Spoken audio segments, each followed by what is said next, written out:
Hi guys, and welcome back to my YouTube channel. So today, as you can probably tell by the title, I am going to be recording a Q&A. I realised that I hadn't actually recorded a Q&A for around 11 months on my YouTube channel, and I know I do lots of sporadic Q&As on my Instagram, but I thought let me update and bring a YouTube Q&A to you. So as always, make sure to subscribe, like and comment after you've watched this video. So I received lots and lots of questions, and so many amazing ones and lots of similar ones as well. So what I thought I would do is just flick through them all and just pick some sporadically while we're here. I don't really like to kind of think about what my answer is going to be. I like to pick them on camera and just speak from the heart, because that's just the kind of person that I am, and just answer them there and then on the spot. So I'm going to try and get through as many as possible, so I'm just going to get straight into it. So the first question is, what did I get for my GCSEs? I got a few A stars, but I also did get one D. I failed history, which I'm not very chuffed about. But at the end of the day, I think GCSEs, you know, we all have to have them, we all do them, and well, if you're in the UK, and they can be a lot of pressure and you can put a lot of stress on yourself, but realistically, you know, they're a stepping stone to get you to the next level of your education, and then nobody really thinks about them again. So if you're going through your GCSEs at the minute, do not stress. I want to say they're not that deep, but at the time they are that deep. But now, looking back, nobody ever asked me what GCSEs I got. But I would say I did okay. Few A stars, few Bs, couple of Cs and one D. So the next question is, do I want to live in Manchester forever? So this is a really hard question, and it's a question that we've been thinking about quite a lot. Obviously we've lived in Manchester now for how many months? Probably about 9 months. No, it can't be 9 months. We moved here May, June, July, August, September, October, November, December, January. Oh my god, it is 9 months. Well, it'll be nearly 9 months. Anyway, we moved in May. We love Manchester. We think it's an amazing city. You know, there's loads going on. It's just a really nice place to be. We love our apartment, but will we live here forever? We don't know. We're just going with the flow at the minute. You know, as things change in our life, as we start, you know, becoming a family, then maybe we will have to consider moving somewhere else, because living in Manchester city centre probably isn't going to be ideal with a baby. But until then, we will kind of just wait and see. At the minute, we're very happy living in Manchester. So the next question is advice to recover from heartbreak. So I'm really sorry that you're going through heartbreak, but in the same breath, I do believe that all of us kind of will experience heartbreak in, you know, in our lives, and also can learn a lot from heartbreak.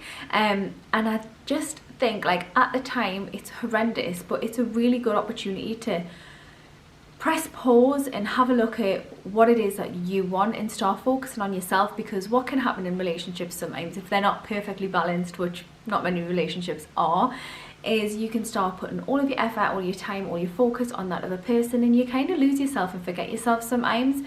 So instead of focusing on your, you know, your heartbreak and all of the negatives that come with splitting up with somebody, how about focusing all of that energy and tipping it on its head and putting all of your focus on yourself, and start loving yourself and start really investing in yourself. And I know it's easier said than done, but don't look at their Instagram, don't look at their Facebook, try not to message them.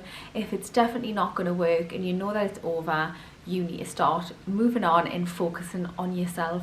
So do the things that make you feel good. Work out, eat well, watch comedies, laugh, spend time with your friends and family. What you want to do is replace the time that you would spend with that person and do other things with that time. And honestly, I know it's cliche, but time is a healer. So somebody's asked me, what's your idea of a new reality TV show? Which I think is quite cool. It's a very cool question, so thank you for that question. My idea for a new reality TV show would be a show that follows me and Connor around, because believe it or not, we have a very interesting, strange, sometimes stressful life. I say strange, it's not strange, but it could be classed as strange to some people. Actually, no, I'm not even going to say that, because people are going to get the wrong impression. But yeah, I absolutely think that me and Connor should have our own show, follow him around and getting more of an insight into our lives, because what we show is only a fraction of what the reality is. So I've had quite a few questions like this. So how do I always stay happy and positive? And how am I so positive when things get hard? And how do I deal with mental health? So I thought I would just put those 3 questions together. I would say I am not positive all the time.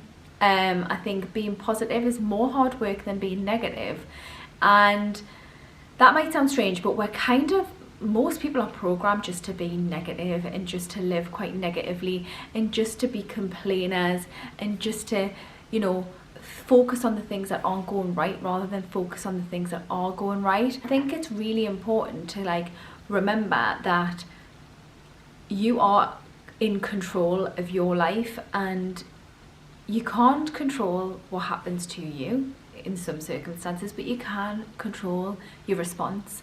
And naturally I am a very reactive person, and naturally I am quite an anxious person. I had, you know, quite an anxious childhood and teenage years and early 20s and all my 20s really. So I've had to really prioritize and work on really having a positive attitude, a PMA, a positive mental attitude, a glass half full outlook, because it didn't come easily to me. And you are a product of your surroundings, and you are kind of programmed to believe the narratives that you're told when you're growing up, whether that be from parents, siblings, caregivers, teachers. Even one little comment can really ingrain itself into your subconscious identity. And I think it's important to know that the only way you're going to live a very fulfilled and nourishing and happy and productive and successful life is if you have a positive mindset. So when things get bad for me, which they have more often than not last year, I always come back to myself and I do look at things and think, okay, then this has made me feel a certain type of way. I am allowed to feel like that. I'm not going to beat myself up about it. But what can I do to change it? If there's nothing I can do to change it, then there's no point in dwelling on it for too long. I also always seek advice. So whether that be from my boyfriend, or whether that be from, you know, really, really close friends, or me mum, or, you know, people who I can really trust, and get a different perspective on things, because sometimes I might just be dramatizing it, because I might be in a snowball of stress. Then all of a sudden this extra added stress comes in, or something negative happens, then I might just take that really personal, and actually it might not be that deep. So I think getting a change of perspective on things is really, really important. Just talking to people and just like realizing that actually things aren't that bad, or if things really are that bad, then what can you do to be supported in this moment? Going back to the specific question of how do I deal with mental health, I have mentioned this briefly in the past, that I have had CBT, so that's cognitive behavioural therapy. I've had that about 3 times in my life, and I have had therapy. I have a therapist as it stands right now. She's amazing. She has helped me work through a lot of different things from my past, and that is my time per week. I have time with her, and that is my time to feel heard, listened, understood, and to get whatever it is off my chest. And it's the best investment I've ever made. It's an investment into myself, and it's a trained ear. So at the end of the day, that person is trained and a professional to be able to advise and help you in the best way suitable. Now in America, it's really common to have a therapist. It's almost like having a life coach, somebody who can be your sounding board, somebody who can help you see things from a different perspective. In England, I think we still have a long way to go, because a lot of people associate having a therapist with being, you know, oh, you're unwell, or you're unstable, or all of these things. It's not that. It's sometimes you just need somebody outside of the picture to help you, you know, kind of break through these specific areas of your life and just see things from a completely different perspective, just for you to feel understood, and just for you to feel like you have that person you can really turn to.